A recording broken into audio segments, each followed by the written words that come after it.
what will I shoot with today? Film? Digital? I don't know. There's too many options. As you can see by this drawer in my Husky tool chest, I have a lot of different cameras. And this isn't even all of them. As you can see, I have quite a bit of cameras in my collection. But this video is not meant for me to boast and say what I have and perhaps, things that other people might not. It's more just to show you what I use as a hobbyist photographer in the digital and film world, and kind of things I like to use to capture my, daily life and things with friends and travel and all of those sorts. So let's get into it. Starting off with my digital point and shoots is this Canon PowerShot SX210IS. It's just a basic point and shoot that I've had for quite a bit, and sometimes I'll just take it out or give it to, one of my little cousins so they can take photos and just allow someone else to have some fun. Now, I know a major topic that's come about is DigiCams, especially now that film is getting more expensive and trying to battle those prices. It's kind of funny because I actually picked this camera up prior to all the DigiCam thing happening, like the big influence on it. I've had this for maybe 3 to 4 years now, probably even longer than that, and I picked it up at a thrift store, and it's a Canon PowerShot SD1200 IS. It's just a basic little camera, 10 megapixels, has a little viewfinder, really fun. Gotta love that sound. Now for my film point and shoots, I do have 3. 2 that are currently in use and 1 not so much, and that is because this one right here is just a Kodak basic point and shoot, is because this is an APS-C film camera, so they no longer make the film for it. The next film point and shoot camera I have is the Canon SureShot AF7 date. So it's this one right here, and I love it because it has a huge viewfinder at the top here, and it's just really nice to actually look through, and it's just compact, quick and easy, good flash, take to parties and whatnot, and it just has a 35mm lens on it.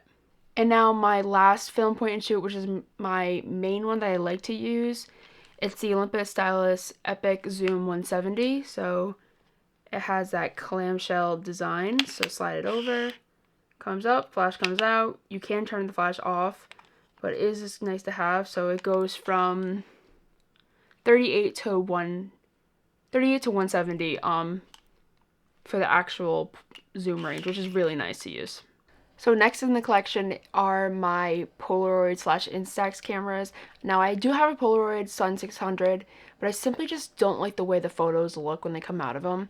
But I found that I really enjoy the Fujifilm Instax one, so I have a regular square and a wide version, and these are simply a blast to use. The flash works really well, and this one's just so compact. This one's a little bit bulkier, has a larger handle, but this one's just so compact that you kind of can't beat it when you're going out, either, to parties with friends, outings, whatever you might use it for. It's always nice to have. Now onto my digital and film, full frame kind of option. So my digital would be Sony a7 IV. It's been a great camera body for me. I have a few lenses to go with it, kind of covering my bases, anywhere from 28 all the way to 400 millimeters. So have Tamron 28 to 75 mil, 2.8. I have a Sony 40 millimeter f2.5. I have a Sony 90 mil macro 2.8, as well as the Sigma 100 to 400 lens. So kind of cover my basis for whatever I'm shooting, street all the way to wildlife. It's pretty much all covered. And then now, as for the 35mm film cameras, I have 4. They all work. 2 are kind of overlapping one another for the use case, as you'll see in a moment, and then 2 are more of my specialty film cameras. The first film camera is this one here, and this is the Canon Rebel G. It is actually my father's film camera, so he used to shoot family events and photos on this camera when I was a kid growing up. So this is an awesome camera to still have and keep, and still actually works pretty well. Now the next camera I actually bought as an upgrade to the Rebel, and this one is the Canon EOS Elan 7N. So this one right here. I bought this one as it has a back dial on the back here, so it's easier to kind of control both my shutter speed and my aperture quicker, as well as the autofocus covers a little bit more points. So when I do want an autofocus option other than my point and shoots, and I can change lenses, this is a great option here. Both the Canon bodies, I do rock a 50mm 1.8 basic cheap lens, and I actually get really great results with it, so it works out perfectly fine for me. Now my next 35mm camera is the infamous Nikon F2. So this one I picked up actually at a good deal from my local camera shop. I was able to get the body and the lens, which are both in really awesome condition. This lens being a 50 f2. Got both of them for, I believe, $175. So great condition, still a tank of a body. Like, you literally can't go wrong with this. Let me just unlock it. Listen to the sound of shutter.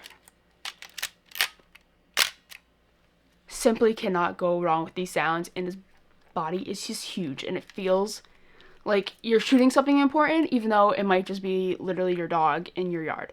But it's just an awesome body and kind of connects you to film photography history. And last but not least, my last 35mm film camera is actually a rangefinder, and that would be the Leica MP. I did get it in silver. I got a great deal on it, and I'm rocking the Voigtlander Ultron 35 f2, which is version 2 as well, and this lens is so compact and provides me great results. And this is just another camera that, one, is just a different shooting experience compared to like the Nikon F2 or digital 35mm, and it just allows me to be a little bit quicker when I'm focusing if I'm not using autofocus, and it's just a different vibe and different feel when you're actually shooting. Last but not least are my medium format film cameras. So I have two of them. One was being my first one, and two being more of the, prized possession that it might be. So the first one I have here is the Mamiya 645-1000S. I also got this one at a great price too, and I was kind of like looking to get into medium format, and 645 being the better option as you get more shots out of your roll. So I got this camera as well as a 150mm f4 lens, which is the one that's on here now. So this is a good option, but I also got the 55mm as well, which gives me about a 35mm point of view and full frame. Both great options. This camera is also built like a tank, and I just love the way it feels, and also having the internal light meter is also a great thing to have as well. Last but not least is probably one of my greatest possessions, along with the Leica MP, and this right here being the Hasselblad 500cm. I got an all chrome edition. I have two lenses for this as well. I have the basic 80mm, as well as a longer one that's about the 150 as well. Both great options for glass. I mean, these are just beautiful cameras. How can you beat it? As well as I do have the waist level on this one, and then I have the regular option as well. Both options are great to shoot with. Kind of can't go wrong with this one right here. Now that I've shown you what I have in my collection, I'd love to know what you have in your collection. Let me know in the comments down below if there anything that you thought was really cool about what I have, or maybe a little strange, or any other comments you might possibly have, and share with me what you have in your collection and kind of give me insight into what others have as well. Thank you guys for watching, and I'll catch you guys next time.